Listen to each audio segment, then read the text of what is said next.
Hey, have a seat. If you approach me, you're going to get tased. Have a seat. You're not going near those people either. Have a seat or you're going to get tased. He's attempting to approach the other car. I'm giving him verbal commands to stop approaching me. He's still approaching. He's going to get tased.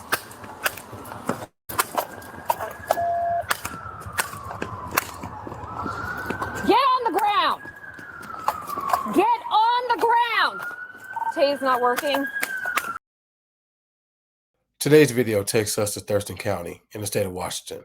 Now, most breakdowns will usually define what is lawful and what is not. But we're here to dig a little deeper than that, to invoke thought and to create a conversation. I'm Sean Tyree. Welcome to Vest Life.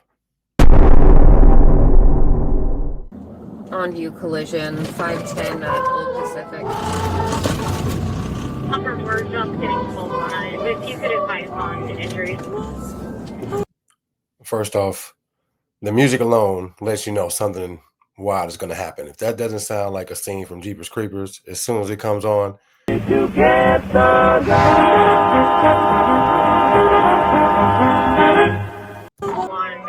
compliant. I'm not sure what's going on with him. 501 at this point. One is I'm trying to get back into his car. I'm not sure if he's trying to retrieve something. He's not going anywhere. It's got a wheel off. He's sitting in the driver's seat. I have them blindfolded. He's refusing to show hands. A new and glorious morn. Be advised, he just charged at me, then just ran back into the car. He can't go anywhere. It's missing a wheel. He just charged you. He can't go anywhere. It's missing a wheel. 50 for you.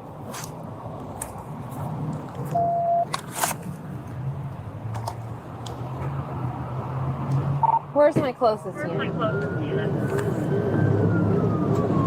I'm right now.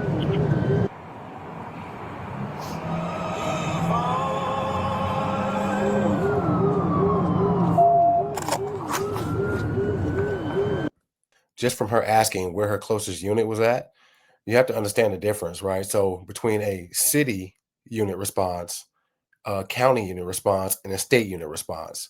So I say that just because this is Thurston County from what it's saying right here. It doesn't matter which state you're in, the word county, it automatically lets you know that depending on how big the county is, your nearest backup could sometimes be 20 minutes, and that's even running code. All right. So county response is a lot different than city response, where your backup can be like 2 or 3 minutes away, 5 minutes at worst. Right. Same thing with state. State, they rely on different agencies where they have to rely on a city officer to a back, because depending on the size of the state or their district, the state officer, if they don't have a district partner, can be, up to 30 minutes away, and that's running code. So when you're working these agencies, it usually matters knowing where your backup or your closest backup can be, especially when you start interacting with different people or subjects that you may end up arresting. 50, he's still sitting in the driver's seat. Negative. Why don't you have a seat, sir?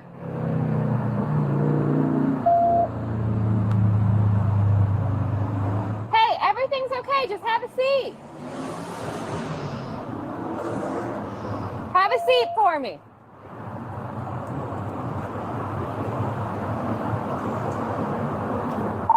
He's in and out of the car, looking around, not making any aggressive movements right now, but not complying with my verbal commands. Hey, why don't you have a seat?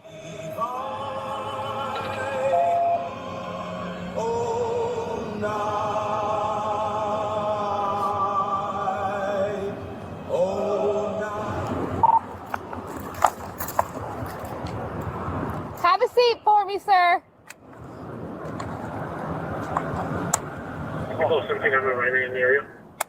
Hey, have a seat. If you approach me, you're going to get tased. Have a seat. You're not going near those people either. Have a seat or you're going to get tased. He's attempting to approach the other car. I'm giving him verbal commands to stop approaching me. He's still approaching. He's going to get tased.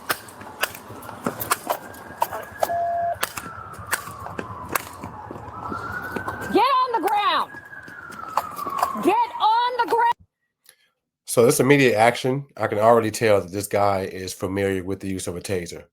The reason why I say that, when he started serpentining back and forth, right, trying to throw off the angle or the targeting of the officer, but then he immediately started what we say getting skinny. All right, that means he started angling his body in a diagonal line, so that way you couldn't get get a broad picture for the officer, meaning that you wouldn't have a wide target. So this taser chart, if you can see my cursor, what you see in the green here, these are the preferred zones that you need to target. If you're deploying your taser, you want the prongs to strike, right? So the green here, these are the preferred locations because these are where the large muscle groups are and a less chance of affecting any possible vital organs. So when you see the yellow here, right, these are the pretty much the yellow zones. Normally the face, eyes, anything like that is should be red, but those are the targets you don't want to go because they have the vulnerable locations like your eyes. So right here, so if you see the yellow zone, right, normally you avoid the chest area mainly because if you remember in my earlier videos, the reason being you don't know if this person, if they're elderly, if they have a pacemaker, or if they're middle aged and they've had heart surgery or stents put in. So normally you try to avoid, right? You can't dictate if somebody moves or drops low when you're deploying the taser. You know, it happens how it happens. But the preferred location are the green, which are the big muscle groups, as you see here: the legs, the abdomen, the shoulders, the arms, and then especially in the back there where you see that there's hardly any yellow besides the head area because now you have even more or larger muscle groups. So this is the area where you tend to want to focus. So when you saw that suspect turn his angle and he start leaning with his shoulder, yeah, he's trying to make himself getting skinny, give you a less chance or a better sight picture to shoot. And then in order to get that cross current right there. So if you're hitting one, you're hitting two, you're getting that cross current, which causes that neuromuscular incapacitation, right? So this is what's preventing him from doing that. So I just wanted to give that brief picture, a brief understanding of what I meant by he's probably familiar with the use of the taser from his actions. Tase not working.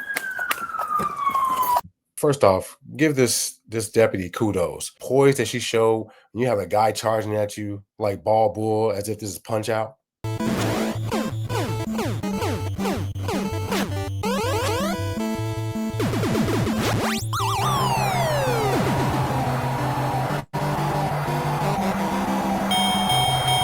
Get on the ground. Get on the ground now. He's trying to get my gun. He's trying to get my gun.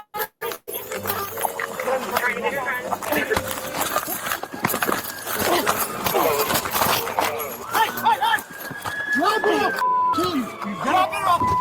He doesn't. I'm already dead anyway, mother.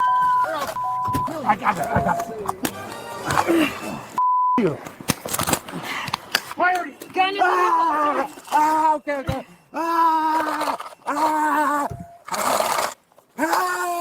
Put your hands on your back right now. So along with the poise, you saw what she immediately did. She grabbed her firearm, protecting her firearm. That outstanding. Even though, despite his size, probably has over 100 pounds on her, she immediately goes to protecting her firearm, despite the circumstance of him rushing in. I'm talking about the amount of poise that it takes with that to understand. So you know that she trains and she's like in the fight and she's ready to take on any situation that comes her way. That was amazing. Now, if you notice that the backup got there, I'm going to say this is by the grace of God.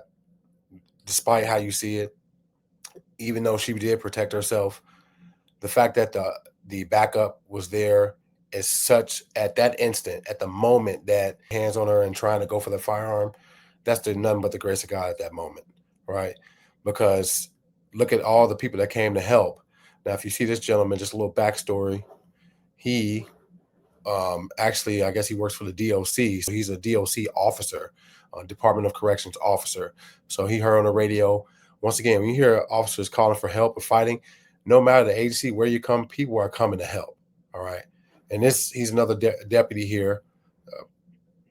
I guess this is their wardrobe. I'm not sure if it's Casual Friday or maybe he's a detective. I'm just joking with the Casual Friday, right? But he was there to help. Old gentleman came, veteran officer there, came in, started getting in. And even so, with her not even fighting, he's pulling and she's smacking and she's sitting there punching and she's falling. Listen, that's Wonder Woman style right there. Put your hands behind your back.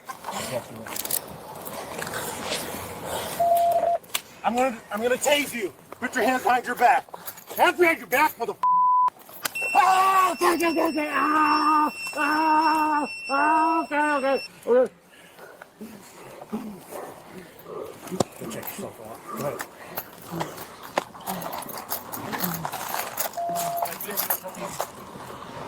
Yeah.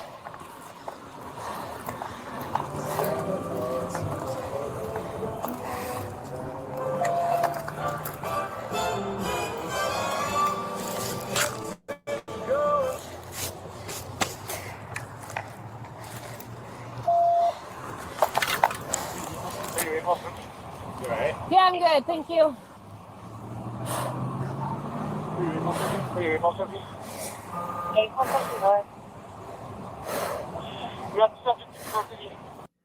So I ended up taking him into custody. So as we wrap this up, once again, kudos to that deputy. She displayed a level of courage, all right, that most people don't even have, especially in that type of situation. Stand in the fight, verbalizing and giving commands all at the same time while being by yourself.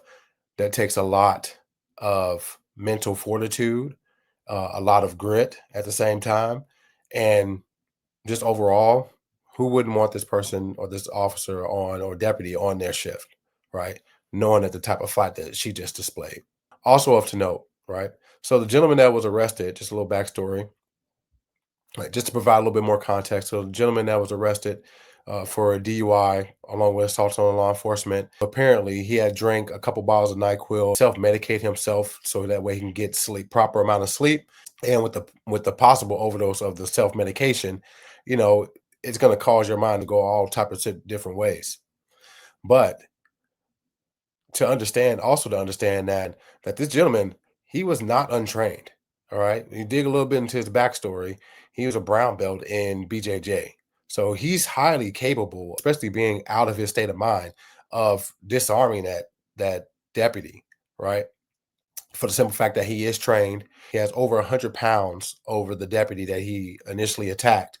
So once again, I want to say, like I said earlier, the timing of his action of deciding to attack the female deputy there, and with his size, the fact that as it occurred, the other officer or deputy or neighboring agency officer that got there to assist was like, boom, right at that moment.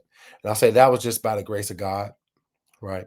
Not sure if you're a praying person, but for me, that was a grace of God moment for her, for the simple fact that as soon as he started attacking, you had another officer there in order to assist in taking this person down to the ground.